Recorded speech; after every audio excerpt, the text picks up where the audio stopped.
আল্লাহ রাব্বুল আলামিন জানায় দেন, যখন নির্ধারিত সময় উপস্থিত হয়ে যাবে, এক মুহূর্ত আগেও হবে না, এক মুহূর্ত বিলম্ব হবে না।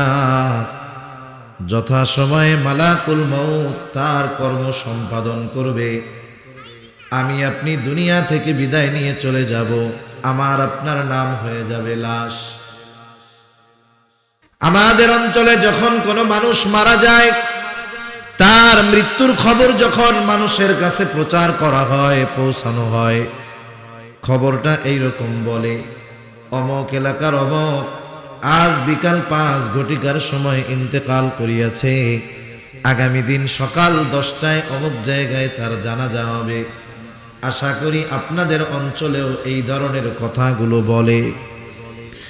মানুষের মৃত্যুর খবর প্রচারের সময় একটা শব্দ বলে, ইন্তেকাল করিয়াছে। ইন্তেকাল, ইন্তেকাল শব্দের অর্থ হলো স্থানান্তরিত হওয়া, চূড়ান্তভাবে শেষ হয়ে যাওয়া নয়। ইন্তেকাল শব্দের অর্থ হলো স্থানান্তরিত হওয়া।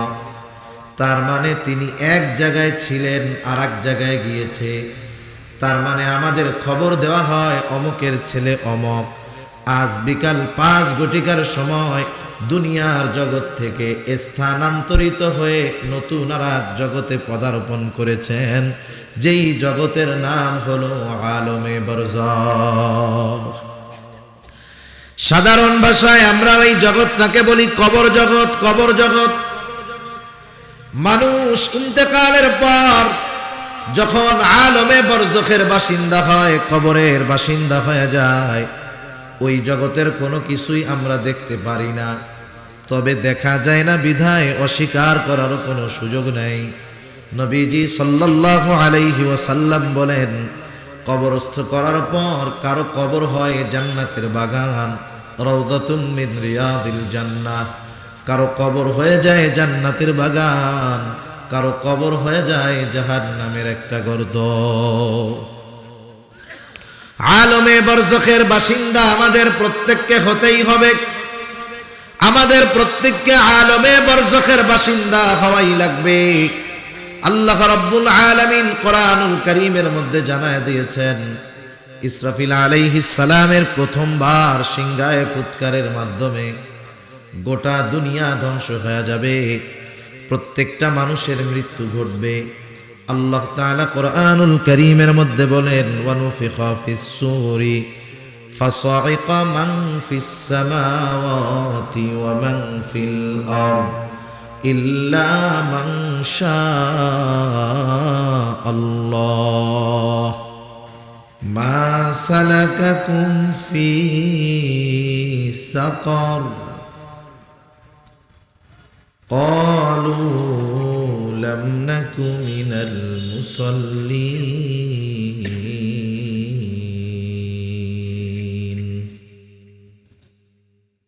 ولم نك نطعم المسكين وكنا نخوض مع الخائضين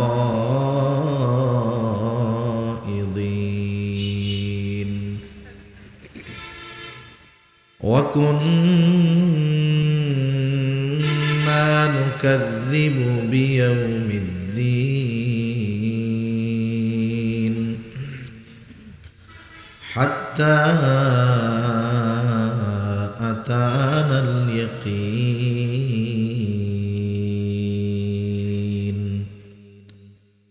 صدق الله العلي العظيم। আমরা মুহাব্বতের সাথে দুরূদ শরীফ পাঠ করি। আল্লাহুম্মা সাল্লি আলা মুহাম্মাদিন ওয়া আলা আলি মুহাম্মাদ কামা সাল্লাইতা আলা ইব্রাহিম ওয়া আলা আলি ইব্রাহিম ইন্নাকা হামিদুম মাজিদ। আল্লাহুম্মা বারিক আলা মুহাম্মাদিন ওয়া আলা আলি মুহাম্মাদ কামা বারাকতা আলা ইব্রাহিম ওয়া আলা আলি ইব্রাহিম ইন্নাকা হামিদুম মাজিদ। بلغ العلا بكماله كشف الدجى بجماله حسنت جميع خصاله صلوا عليه وآله لا إله إلا الله অপারেটর ভাই আওয়াজটা চাপায় দেন, ভোকাল কমান, আওয়াজটা শক্ত করেন, ভোকাল কমায় দেন। লা ইলাহা ইল্লাল্লাহ লা ইলাহা ইল্লাল্লাহ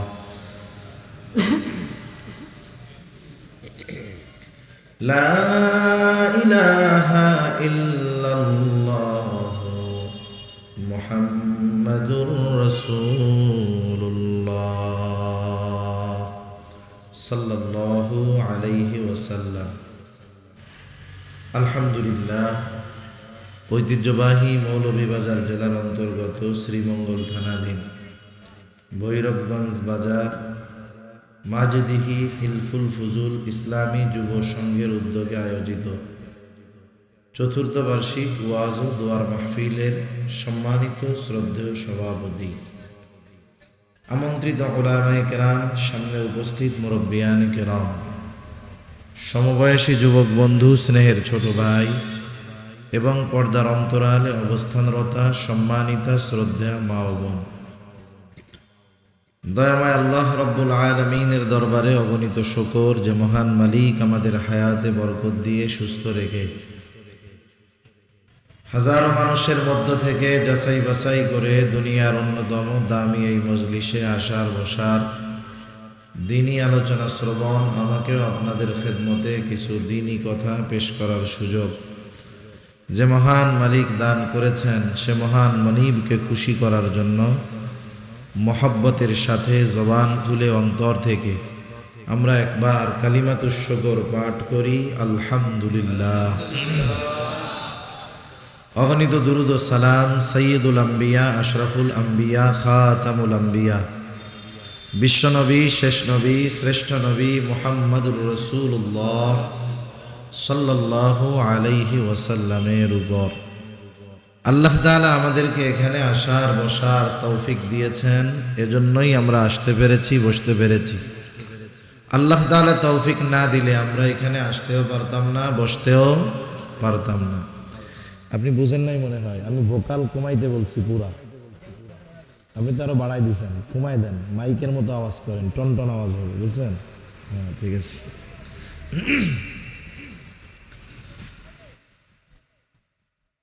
আমি আপনাদের খেদমতে পবিত্র কোরআনুল কারীমের অন্যতম প্রসিদ্ধ সূরা মুদ্দাসির থেকে কয়েকটা আয়াত তিলাওয়াত করেছি। আল্লাহ তাআলার কাছে তৌফিক চাই, আল্লাহ তাআলা আমাকে কিছু কথা আপনাদের খেদমতে বলার সুযোগ করে দেন, যে কথাগুলো আমাদের সবার দুনিয়া এবং আখিরাতের জন্য কল্যাণকর হয়। সকলে বলি আমিন। উনি মনে হয় মিলাইতে পারতেছেন না, উনি বুঝতেছেন না আমি কি বলতেছি। আপনি বুঝতেছেন? আওয়াজটা শক্ত করবেন। আপনি তো বেস দিচ্ছেন আর ভোকাল দিচ্ছেন, এতে শ্বাস টানতেছে আমার, মাইকের মতো টন টন আওয়াজ হবে, বুঝতে পারছেন এবার? হ্যাঁ, সেটা করেন।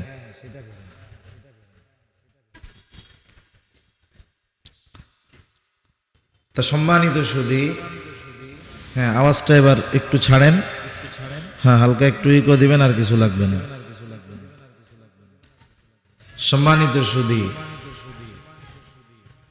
এই মুহূর্তে আমরা যারা এ দুনিয়ার মধ্যে আছি, গোটা দুনিয়াতে যত মানুষ আছে, এখন থেকে নিয়ে 100 বছর পরে দুনিয়ায় আর কেউ থাকবে না। এই সময় যারা আছে 100 বছর পর দুনিয়াতে তাদের কেউ আর থাকবে না, এ বিষয়টা মোটামুটি নিশ্চিতভাবে বলা যায়, ঠিক না? কারণ স্বাভাবিকভাবে মানুষের গড় আয়ু 100 বছর নয়। তাহলে এ বিষয়টা সত্য যে আমাদের প্রত্যেককেই এ দুনিয়া থেকে চলে যেতে হবে। দুনিয়ার অনেক সত্য আছে, যেই সত্যগুলো দুনিয়ার অনেক মানুষ বিশ্বাস করে না। যেমন আসমান জমিনের স্রষ্টা কে, একটু জোরে বলেন, কে? আল্লাহ। আমার আপনার স্রষ্টা কে? আল্লাহ। কোনো সন্দেহ নাই, এই যে সত্য, এই সত্যের মধ্যে কোনো সন্দেহ নাই। সন্দেহ না থাক, এরপরেও এই চূড়ান্ত সত্যটাকে দুনিয়ার সব মানুষ বিশ্বাস করে না। অনেকে আছে নিজেরাও বিশ্বাস করে না, আবার নিজেদের ওই ভ্রান্ত বিশ্বাস মানুষের উপরেও চাপায়া দিতে চায়। যার কারণে দেখেন না, কিছুদিন আগে আমাদের দেশে পাঠ্যপুস্তকের মধ্যে একথা ছাপিয়ে দেওয়া হলো যে মানুষের পূর্বপুরুষ বানর ছিল, সে বানর থেকে বিবর্তনের মাধ্যমে মানুষ হয়েছে। নাউজুবিল্লাহ। যারা এই বিশ্বাস করে যে বানর থেকে বিবর্তনের মাধ্যমে মানুষ হয়েছে, বলেন তো তারা স্রষ্টা হিসাবে কি আল্লাহকে বিশ্বাস করে? করে না। কিছু বিষয় আছে, হয়তো এইবার আমরা কথা বলেছি, সাধারণ মানুষ সচেতন, যার কারণে পাঠ্যপুস্তক থেকে সেই বিষয়টাকে বাদ দেওয়া হচ্ছে। এ বিষয়টা বাদ যদিও দেওয়া হচ্ছে, কিন্তু মনে রাখতে হবে, চোর কিন্তু এক বাড়িতে একবার চুরি করতে আসে না, একবার ব্যর্থ হলে আবারও সে পরে চেষ্টা করে। কিছু কিছু ক্ষেত্র আছে যেগুলো আমল সম্পৃক্ত বিষয়, কিছু বিষয় আছে ঈমান সম্পৃক্ত বিষয়। আমল সম্পৃক্ত বিষয়ের যদি কোনো ত্রুটি আল্লাহ না করুন আমাদের মাধ্যমে হয়, কিন্তু আকীদা, বিশ্বাস, ঈমানি বিষয়গুলো যদি ঠিক থাকে, আমলি বিষয়ের যদি কমতিও থাকে, ঈমানের কারণে হয়তো আল্লাহ তাআলা মাফ করে জান্নাত দিবেন, অথবা যদি আল্লাহ তাআলা চান আমাদের ত্রুটি বিচ্যুতির কারণে শাস্তি দিয়ে হলেও ঈমানের কারণে এক সময় আমাদেরকে আল্লাহ তাআলা জান্নাত দিবেন। কিন্তু যদি ঈমানি ত্রুটি থাকে, ঈমানহীন হয়ে যদি আমাদেরকে দুনিয়া থেকে যেতে হয়, আমলের পাহাড় নিয়েও যদি আল্লাহর দরবারে উপস্থিত হই, জান্নাত পাওয়ার কোনো সম্ভাবনাই নাই।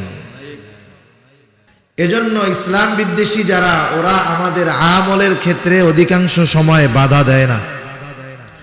ওরা মাঝে মধ্যে আমাদের ঈমানের ভিতরে সন্দেহ, সংশয় এবং ঈমানের মধ্যে ত্রুটি বিচ্যুতি ঘটানোর অপচেষ্টা করে। গ্রামের মানুষদের মুখে শুনছি, মুরব্বীদের মুখে, যে চোর নাকি যেই বাড়িতে চুরি করতে আসে, চুরি করতে আসার আগে ওই বাড়ির মানুষ সজাগ আছে কিনা এটা সে পরীক্ষা করে। পরীক্ষার ধরনটা কেমন হয়? পরীক্ষার একটা ধরন হলো, সে একটা নির্দিষ্ট মাত্রার আওয়াজ করে, শব্দ করে, হয়তো ঘরের দরজায় আওয়াজ করবে, না হলে ঘরের চালের উপরে আওয়াজ করবে। ওই নির্দিষ্ট মাত্রার আওয়াজটা 1, 2, 3, 4 বার করার পর ঘরের মালিকের থেকে যদি কোনো প্রতি উত্তর না আসে, তাহলে সে বুঝতে পারে আজকে এই বাড়িতে আমি আমার চুরির কর্ম সম্পাদন করতে পারবো। কিন্তু 1-2 বার আওয়াজ হওয়ার পর যদি ঘর থেকে মানুষে বলে না, এই কে রে, কে ওখানে, কথা যদি বলে, ও বুঝে যে আজকে এই বাড়িতে আর আমল করা যাবে। তবে মনে রাখতে হবে, ওই বাড়ি বা ওই বাড়ির সম্পদ আজকে হয়তো সে চুরি করলো না, লোক সজাগ এই জন্য, ভবিষ্যতে কিন্তু সে এই বাড়িতে চুরি করতে সুযোগ পাইলে হাতছাড়া করবে না। এজন্য ইসলাম বিদ্বেষীরা মাঝে মধ্যে আমাদের ঈমানি বিষয়ে খোঁচা মেরে দেখে যে তাওহীদি জনতার ঈমান আছে কিনা। যখন সাধারণ মানুষ বুঝতে পারে এরা তো ঈমান চোর, আমাদের ঈমান চুরি করার কর্মে লিপ্ত, তখনই উলামায়ে কেরামের নেতৃত্বে, তত্ত্বাবধানে সাধারণ মানুষ যখন আওয়াজ দেয়, গর্জে ওঠে, ঈমান চোররা তখন লেজ গুটিয়ে পালায়। পালালো বিধায় যে আর চুরি করতে আসবে না, বিষয়টা এমন নয়, বরং সে তো পরবর্তী সুযোগের জন্য অপেক্ষায় থাকে। তা এই যে ঈমান চোরগুলো আমাদের পাঠ্যপুস্তকের মধ্যে, ওই যে বানর থেকে বিবর্তনের মাধ্যমে মানুষে পরিণত হয়েছে, এটা আমাদের দেশের সংখ্যাগরিষ্ঠ মুসলমান সন্তানদেরকে শিক্ষা দিয়ে এরা বেঈমান বানানোর এক অপচেষ্টা চালিয়ে যাচ্ছে। মনে রাখতে হবে, মানুষ আল্লাহ তাআলা কিভাবে সৃষ্টি করেছেন এ কথা আল্লাহ তাআলা কোরআনুল কারীমের মধ্যে শুধু স্পষ্ট নয়, সুস্পষ্টভাবে আল্লাহ তাআলা বর্ণনা করেছেন।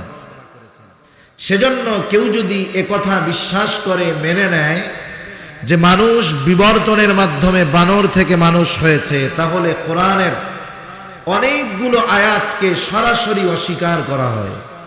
আর একটা মানুষ বেঈমান হওয়ার জন্য গোটা কোরআন অস্বীকার করা লাগবে না। একটা মানুষ বেঈমান হওয়ার জন্য একটা পারা অস্বীকার করা লাগবে না, একটা সূরা অস্বীকার করা লাগবে না, একটা আয়াত অস্বীকার করা লাগবে না, একটা শব্দ অস্বীকার করা লাগবে না। কোরআনের একটা অক্ষর যদি কেউ অবিশ্বাস করে বেঈমান হওয়ার জন্য যথেষ্ট। সেজন্য আমাদের সচেষ্ট সতর্ক থাকতে হবে। তা যাই হোক, আমি ওই বিষয় নিয়ে আলোচনা করব না, শুধু এতটুকু বললাম, হয়তো এবার বন্ধ হলো, আগামীতেও হয়তো এই অপপ্রচেষ্টা আবার চালানো হতে পারে। সেজন্য যখনই এই ধরনের অপচেষ্টা চলবে, ঈমান বাঁচানোর তাগিদে, ঈমান হেফাজতের তাগিদে আমরা এই বিষয়গুলো প্রতিহত করার সর্বোচ্চ চেষ্টা করব ইনশাআল্লাহ।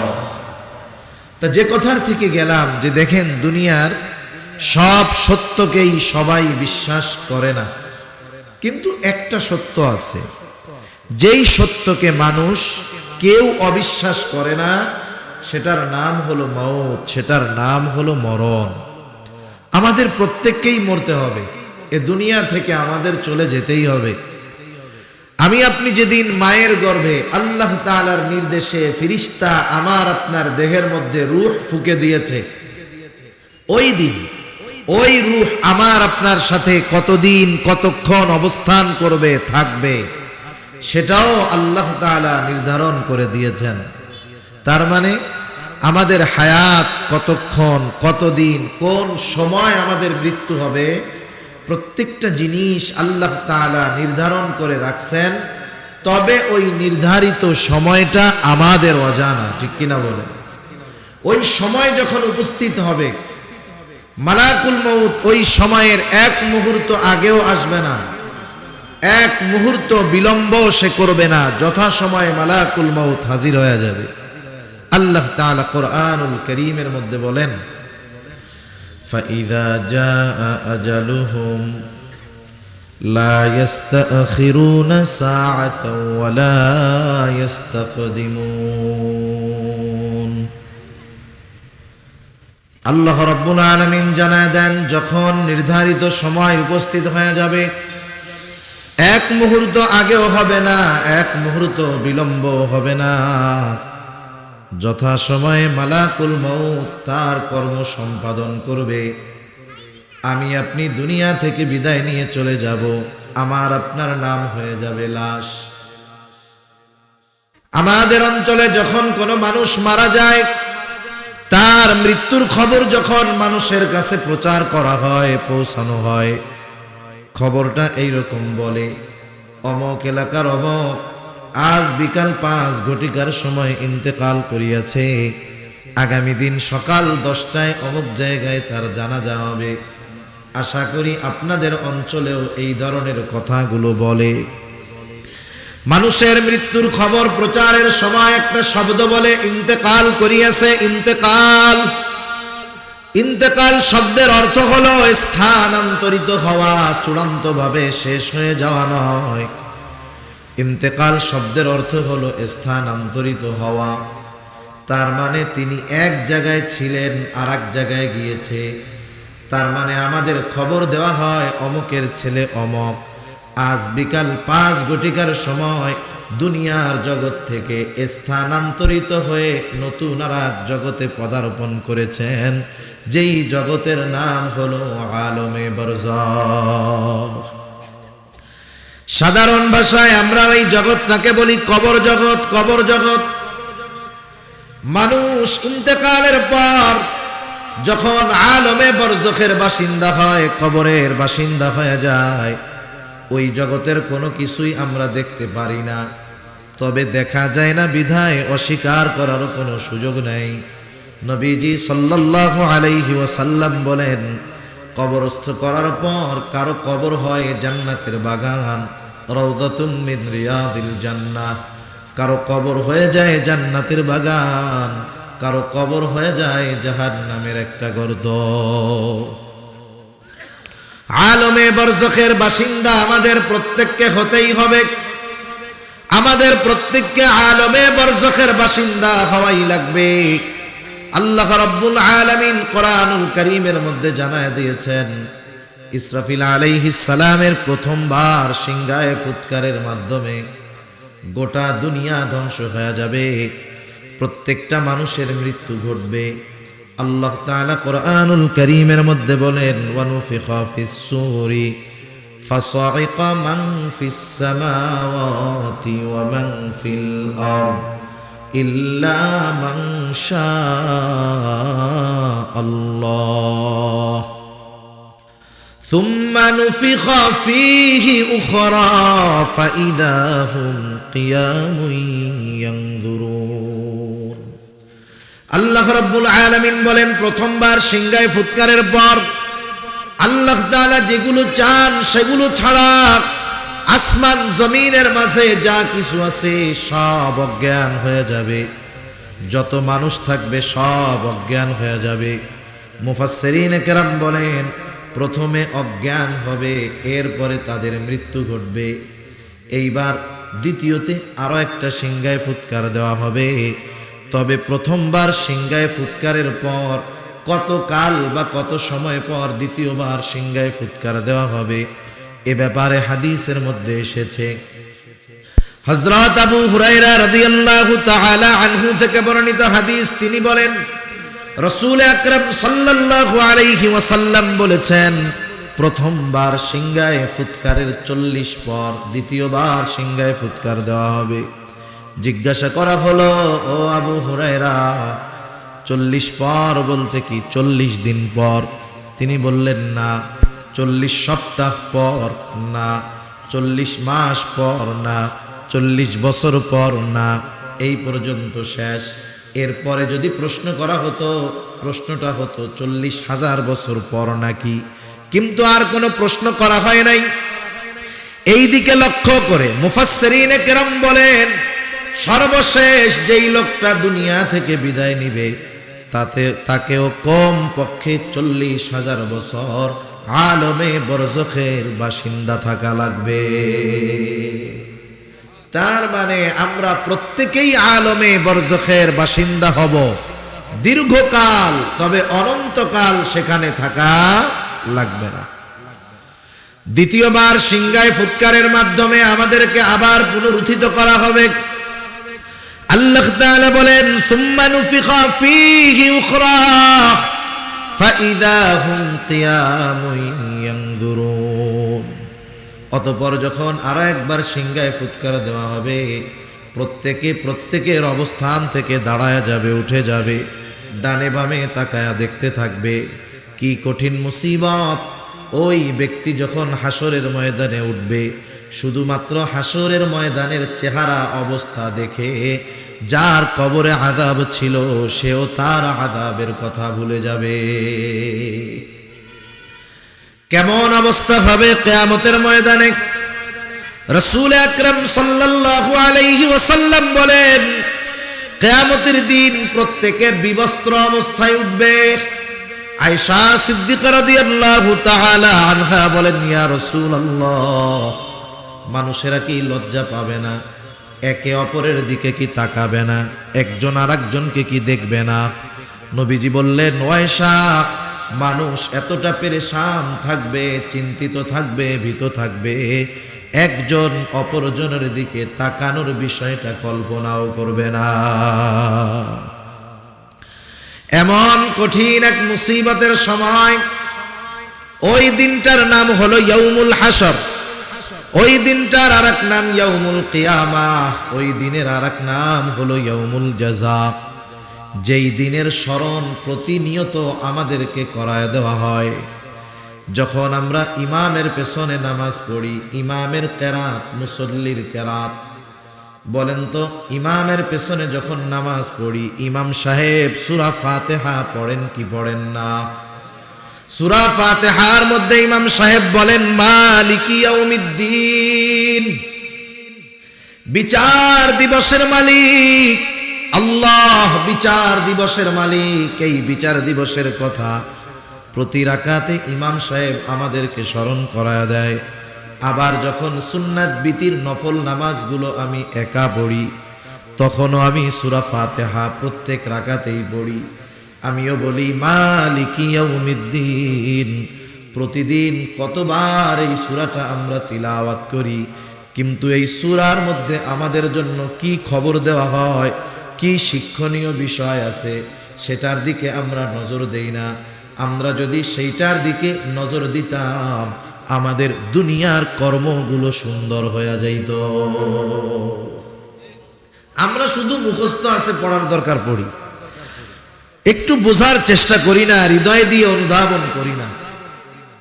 আপনি আমি যদি এতটুকু চেষ্টা করতাম, মনে করেন নামাজে তো সূরা ফাতিহা আমরা পড়ি, প্রত্যেক নামাজের প্রতি রাকাতে একা একা যখন পড়ি, একা একা নামাজ পড়ার সময়ও অনেকে বলে হুজুর কই যে খেয়াল যায় টেরো পাই না। বলেন তো ওই লোকটা যদি সূরা ফাতিহার অর্থটা জানতো, ছোট যেই সূরাগুলা নামাজের মধ্যে পড়ে সেই সূরাগুলার অর্থ জানতো, মারিফুল কোরআন দেখে যদি একটু তাফসীরটা দেখা নিত, উনি সূরা ফাতিহা পড়তো আর ওনার জেহেনে ওই সূরা ফাতিহার সারমর্মগুলো কাজ করত, ওনার খেয়াল বিচ্যুত উনি হতেন না। প্রত্যেকটা আয়াত পড়তেন আর হৃদয়ের মাঝে ওই তাফসীর কি ওগুলো ভেসে উঠত। ওই সময়ের নামাজ আর মুখস্থ গদ ভাজা পড়ার নামাজ, এই দুইটার মধ্যে কি তফাৎ নামাজই নিজেই বুঝতে পারতো। ঠিক কিনা বলেন? মালিকি ইয়াউমিদ্দিন পড়তেছি যে কোন বিচার দিবসের মালিক, এটা যদি আমরা অনুধাবন করতে পারতাম তাহলে তো কাজই হয়ে যেত। তাহলে এই দিবসের কথা আমাদেরকে প্রতিনিয়ত স্মরণ করে দেওয়া হয়। ওই দিবসের এক নাম হলো ইয়াউমুল হাসর, কারণ সেই দিন সবাইকে একত্রিত করা হবে। আর এক নাম হলো ইয়াউমুল জাযা, কারণ সেই দিন মানুষকে তার কর্মের পূর্ণ প্রতিদান দেওয়া হবে। আল্লাহ রাব্বুল আলামিন কোরআনুল কারীমের মধ্যে বলেন ওয়া ইন্নামা তুওয়াফাউনা উজুরাকুম ইয়াউমাল কিয়ামাহ ফামান যুহজিহা আনিন নার ওয়া উদখিলাল জান্নাতা ফাকাদ ফাজ। আল্লাহ রাব্বুল আলামিন বলেন কিয়ামতের দিন মানুষকে তার কর্মের পূর্ণ প্রতিদান দেওয়া হবে। মোট কথা বিষয়টা হলো কিয়ামতের দিন মানুষকে তার দুনিয়ার কর্মের পূর্ণ প্রতিদান দেওয়া হবে। ওই দিনটা আল্লাহ তাআলা চূড়ান্ত রায় দিবেন, চূড়ান্ত রায়। কোন ন্যায় বিচারক সে যদি ন্যায়পরায়ণতার সাথে কোনো বিষয়ের নির্ভুল সিদ্ধান্ত রায় দিতে চায় তাহলে ওই বিচারককে দুটো জিনিস সামনে রেখে রায় দিতে হয়। ন্যায় বিচারের জন্য বিচারকের সামনে দুটো জিনিস দরকার। কয়টা জিনিস? দুটো জিনিস। কথা বুঝতেছেন আপনারা? দুনিয়াতেও যখন কোনো বিচারক বিচার করেন তাকেও ওই দুইটা জিনিস সামনে রেখেই রায় দিতে হয়। আল্লাহ তাআলা কিয়ামতের দিন এই দুটো জিনিস সামনে রেখেই রায় দিবেন। তবে দুনিয়ার আদালত আর আল্লাহর আদালতের মধ্যে একটু তফাৎ আছে। আল্লাহ রাব্বুল আলামিনের আদালত কেমন হবে? আল্লাহ তাআলা বলেন ওয়ানাদউল মাওয়াজিনাল কিসতা লিয়াউমিল কিয়ামাহ ফামান যুহজিহা আনিন নার ওয়া উদখিলাল জান্নাতা ফাকাদ ফাজ। আল্লাহ রাব্বুল আলামিন বলেন আমি কিয়ামতের দিন ইনসাফের বিচারালয় কায়েম করব, ন্যায় বিচারের আদালত কায়েম করব। দুনিয়ার আদালতের মধ্যে ন্যায় বিচার নাই, অধিকাংশ জায়গায় অবিচার। ঠিক কিনা বলেন? কিন্তু আল্লাহ তাআলা বলেন আমি ন্যায় বিচারের বিচারালয় কায়েম করব। দুনিয়ার আদালতের মধ্যে ন্যায় বিচার নাই, আর আল্লাহ তাআলা বলেন আমার আদালতের মধ্যে কোনো অবিচার নাই। ফালা তুযলামু নাফসুন শাইআ, কারো প্রতি ন্যূনতম কোনো জুলুম করা হবে না। ওয়া ইন কানা মিসকালা হাববাতিন মিন খারদালিন আতাইনা বিহা, আল্লাহ তাআলা বলেন কেউ যদি দুনিয়ায় সরিষা দানা পরিমাণ কোনো আমল করে, আতাইনা বিহা, সেটাকেও হাজির করা হবে। আল্লাহ তাআলা বলেন শুধু আমল হাজির করা হবে তা নয়, প্রত্যেকের হিসাব নেওয়া হবে। আর আল্লাহ তাআলাই হিসাব নেওয়ার জন্য যথেষ্ট। তিনি বলেন কাফা বিনা হাসিবিন, হিসাব নেওয়ার জন্য আমি আল্লাহই যথেষ্ট। ওই দিন আল্লাহ তাআলা ইনসাফের বিচারালয় কায়েম করবেন। আর একচ্ছত্র অধিপত্য আল্লাহ সুবহানাহু ওয়া তাআলা, একচ্ছত্র অধিপত্য পাওয়ার কারণে যে তিনি অবিচার করবেন তা নয়, বরং ন্যায় বিচার করবেন। আর ন্যায় বিচারের জন্য কয়টা জিনিস দরকার? দুইটা জিনিস। এক নাম্বার দরকার স্বচ্ছ সাক্ষী এবং সাক্ষ্য। সাক্ষী এবং সাক্ষ্য দুটোই স্বচ্ছ দরকার। বাস্তবতা হলো দুনিয়ার আদালতগুলোর মধ্যে সাক্ষীও ভেজাল, তার সাক্ষ্যও ভেজাল। ব্যক্তিও ভেজাল, তার বক্তব্যও ভেজাল। সাক্ষীও মিথ্যা, আদালতে গিয়ে যা বলে তাও মিথ্যা। ঠিক কিনা বলেন? কিন্তু আল্লাহ রাব্বুল আলামিন এই এক নাম্বার সাক্ষী এবং সাক্ষ্য, স্বচ্ছ সাক্ষী এবং সাক্ষ্যর ব্যবস্থা আল্লাহ তাআলা করেছেন। বলেন তো, দুনিয়ার যেখানেই হোক, ঘরে হোক, বাহিরে হোক, বাজারে হোক, বাসায় হোক, আধার রাতে ঘরের কোণে একাকী হোক, আমরা যেই আমল করি, যা করি, যখন করি, যেভাবে করি, আমাদের সব আমলগুলোর ব্যাপারে, আমাদের সব কর্মগুলোর ব্যাপারে দুনিয়ার মানুষ যদিও না জানে, সব কর্মের অন্যতম প্রত্যক্ষদর্শী যিনি, তিনি কে? সাক্ষী হওয়ার জন্য প্রত্যক্ষদর্শী হইতে হয়। দুনিয়ার মানুষ তো অনেক সময় ভুল দেখে, আবার যাইয়া মিথ্যা কথাও বলে। কিন্তু আল্লাহ তাআলা তো সামিউম বাসীর, সর্বশ্রোতা, সর্বদ্রষ্টা। এজন্য আমার আপনার সব কর্মের অন্যতম প্রধান সাক্ষী কে? জোরে বলেন কে? আল্লাহ তাআলা বলেন কাফা বিল্লাহি শাহীদা, সাক্ষী হিসাবে আল্লাহ যথেষ্ট। এখন যদি কেউ বলে যিনি বিচার করবেন তিনি যদি সাক্ষী হন, তা তো হয় না। যদি কেউ বলে, আল্লাহ তাআলা আরো সাক্ষী রাখছেন, আমাদের সাথে ফেরেশতা আছে, ফেরেশতা আমাদের সাথে সকাল সন্ধ্যা একদল ফেরেশতা শিফটিং বাই শিফটিং ডিউটি করে। একদল ফেরেশতা সকাল থেকে সন্ধ্যা পর্যন্ত আমার আপনার সাথে থাকে, ওই দল সন্ধ্যায় চলে যায়। আর এক দল ফেরেশতা আসে যারা সকাল পর্যন্ত থাকে, এরাও আমার আপনার কর্মের সাক্ষী। আবার আমাদের প্রত্যেকের সাথে সর্বক্ষণ কয়েকজন ফেরেশতা থাকে, এর মধ্যে একজন ডান কাঁধে আর একজন বাম কাঁধে, সম্মানিত লেখকদ্বয়। আল্লাহ তাআলা বলেন কিরামান কাতিবিনা ইয়ালামুনা মা তাফআলুন। কিরামান কাতিবিন, সম্মানিত লেখকদ্বয় জানে তোমরা কি আমল করো। তার মানে আমার কর্মের ব্যাপারে যে জানে সে আমার কর্মের সাক্ষী। এক নাম্বার সাক্ষী আল্লাহ, দুই নাম্বার সাক্ষী হলো আমার দুই কাঁধের ফেরেশতা, তিন নাম্বার সাক্ষী আমি আপনি যেই অঙ্গ প্রত্যঙ্গ দিয়ে কর্ম সম্পাদন করি, এই অঙ্গ প্রত্যঙ্গগুলো আমার কর্মের ব্যাপারে সাক্ষী। আল্লাহ রাব্বুল আলামিন জানায় দেন কিয়ামতের দিন আমার হাত, পা, চোখ, কান আমার আপনার ব্যাপারে সাক্ষী দিবে। আল্লাহ তাআলা বলেন আল ইয়াউমা নাখতিমু আলা আফওয়াহিহিম ওয়া তুকাল্লিমুনা আইদিহিম ওয়া তাশহাদু আরজুলুহুম বিমা কানু ইয়াকসিবুন। আল্লাহ তাআলা বলেন সেই দিন আমি তাদের মুখের উপরে মোহর মেরে দিব। আজকের এই দিন আমি তাদের মুখের উপরে মোহর মেরে দিব, অর্থাৎ কিয়ামতের দিন মুখের উপরে মোহর মেরে দেওয়া হবে। ওয়া তুকাল্লিমুনা আইদিহিম, আমার সাথে কথা বলবে তাদের হাত, ওয়া তাশহাদু আরজুলুহুম, সাক্ষী দিবে তাদের পা, বিমা কানু ইয়াকসিবুন, এই হাত পা দ্বারা সে দুনিয়ায় কি উপার্জন করেছে। হাতকে ব্যবহার করে, পাকে ব্যবহার করে দুনিয়ায় সে কি করেছে সব সেই দিন হাত পা বলে দিবে। শুধু হাত পা বলবে তা নয়, আল্লাহ তাআলা আর এক জায়গায় বলেন, শাহিদা আলাইহিম সামাউহুম ওয়া আবসারুহুম ওয়া জুলুদুহুম বিমা কানু ইয়ামালুন।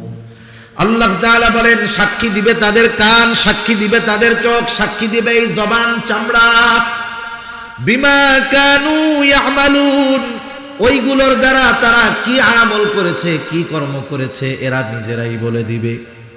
এখানে তো 60-70 বছর হায়াতের লোকও আছেন, বলেন তো 60-70 বছর এই হাত পা চোখ কান একসাথে, এরা কি এই হায়াতের জিন্দেগিতে দুই একবার কথা বলছে নাকি? বলে নাই। এত বছর একসাথে কোনো কথা বলে না। যখন কিয়ামতের দিন এদেরকে কথা বলতে দেখবে, লোকটা হতবাক হয়ে যাবে। সে বলবে, ক্বালু লিজুলুদিহিম লিমা শাহিদতুম আলাইনা, কেমন যেন সে বলতে চায়, এতকাল দুনিয়া একসাথে ছিলাম, কোনোদিন তো তোমরা কথা বলো নাই, আজকে কে তোমাদের কথা বলার ক্ষমতা দিল, যার কারণে লিমা শাহিদতুম আলাইনা, তোমরা আমাদের বিপক্ষে সাক্ষী দিচ্ছ। এইবার অঙ্গ প্রত্যঙ্গ গুলো জবাব দিবে, ক্বালু আনতাকানাল্লাহ, আজকে আমাদের কথা বলার ক্ষমতা যিনি দিয়েছেন তিনি কে? আমি যদি আরো সাক্ষী বলি লম্বা হয়ে যাবে আলোচনা। জমিন মানুষের কর্মের সাক্ষী, সময় মানুষের কর্মের সাক্ষী। এখন বলেন, দুনিয়াতে তো মিথ্যা সাক্ষী দিয়ে নিরহ লোকজনকে জেল খাটানো যায়, বেড়ি পড়ানো যায়, হুমকি ধামকি দিয়ে সাক্ষীর সাক্ষ্যকে বদল করা যায়, মিথ্যা সাক্ষ্য দেওয়ানো যায়। কিন্তু আল্লাহ তাআলা যাদেরকে সাক্ষী হিসাবে রাখছেন, এদের কি ঘুষ টুস দিয়া হুমকি ধামকি দিয়ে মিথ্যা সাক্ষী দেওয়ানো যাবে? যাবে না। তাহলে 1 নম্বর দরকার স্বচ্ছ সাক্ষী এবং সাক্ষ্য। আল্লাহ তাআলা এই 1 নম্বর যেটা দরকার, ন্যায় বিচারের যথাযথভাবে আল্লাহ তাআলা ব্যবস্থা করেছেন। 2 নম্বর দরকার হলো কর্মের প্রমাণ অথবা কর্ম সংরক্ষণ। এই দুইটার দ্বিতীয়টা দরকার, প্রমাণ দরকার যে সে কাজটা করেছে, এর দলিলাদিল্লা দরকার। আমি আপনি দুনিয়ায় যত কর্ম করি সব কর্ম সংরক্ষণের ব্যবস্থা আল্লাহ তাআলা করেছে।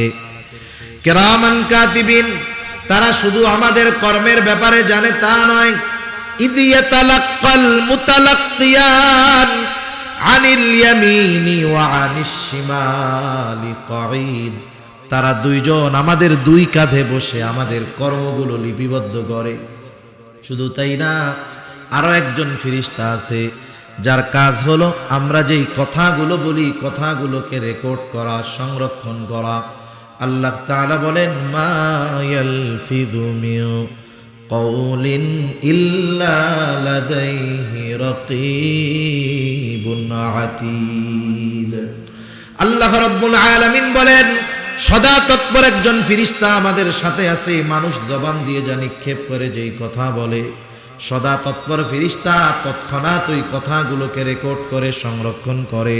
হায় রে হায়, আজকে বিজ্ঞান বলতেছে মানুষ যেই কথা বলে সেই কথাগুলো ধ্বংস হয়ে যায় না, সব বাতাসের সাথে আছে। আমি আপনি যেই কথাগুলো বললাম, বলি, বলতেছি, বলবো, সব কথাগুলো বাতাসের সাথে মিলে আছে। কিয়ামতের দিন আল্লাহ তাআলা যদি বলে, আব্দুর রহিম দুনিয়ায় কত কথা বলছে বাতাস, সব কথাগুলো আলাদা করে আমার সামনে হাজির করো, বলেন তো এই কাজটা আল্লাহ তাআলার জন্য শুধু সহজ নাকি অতি সহজ? অতি সহজ কাজ। এজন্য আমার আপনার কর্ম আল্লাহ তাআলা সংরক্ষণের ব্যবস্থা করেছেন, কথা কাজ সব। এগুলো ফাইল আকারে, আমলনামা আকারে প্রস্তুত হচ্ছে। ওই যে ইয়াউমুল হাসর, যেই দিন আমাদের সকলকে একত্রিত করা হবে, দুনিয়ার মধ্যে আমি আপনি যেই কর্ম করেছিলাম ফাইল আকারে প্রস্তুত, হাসরের দিন প্রত্যেকের ফাইল আল্লাহ ছেড়ে দিবে। যার ফাইল, যার আমলনামা তার কাছেই যাবে। তবে কেউ আমলনামা পাবে ডান হাতে, কেউ বা পাবে বাম হাতে। এটা আবার তার ইচ্ছাধীন থাকবে না। মন চাইলেই ডান হাতে আমলনামা নেওয়া যাবে না, মন চাইলেই বাম হাতে আমলনামা নেওয়া যাবে না। কে ডান হাতে আমলনামা পাবে, কে বাম হাতে আমলনামা পাবে, তার দুনিয়ার কর্মের উপরে সেটা নির্ভর করবে। এইবার যারা ডান হাতে আমলনামা পাবে তারা আনন্দিত, কারণ ডান হাতে যারা আমলনামা পাইল তারা তো সফল, পরীক্ষায় পাস। আল্লাহ রাব্বুল আলামিন কোরআনুল কারীমের মধ্যে জানায় দেন যারা ডান হাতে আমলনামা পাবে তারা কেমন আনন্দিত হবে। আল্লাহ তাআলা বলেন, ফাআম্মা মান উতিয়া কিতাবাহু বিয়ামিনি ফায়াকুলু হাউম ইকরাউ কিতাবিয়া ইন্নী যানানতু আন্নী মুলাকিন হিসাবিয়া। ডান হাতে যারা আমলনামা পাবে তারা আনন্দিত হয়ে মানুষদেরকে বলবে, ফায়াকুলু হাউম ইকরাউ কিতাবিয়া, এই তো আমার কিতাব, এই তো আমার আমলনামা, তোমরা পড়ো, আমার আমলনামা পড়ো। সে ডান হাতে আমলনামা পেয়ে খুশি।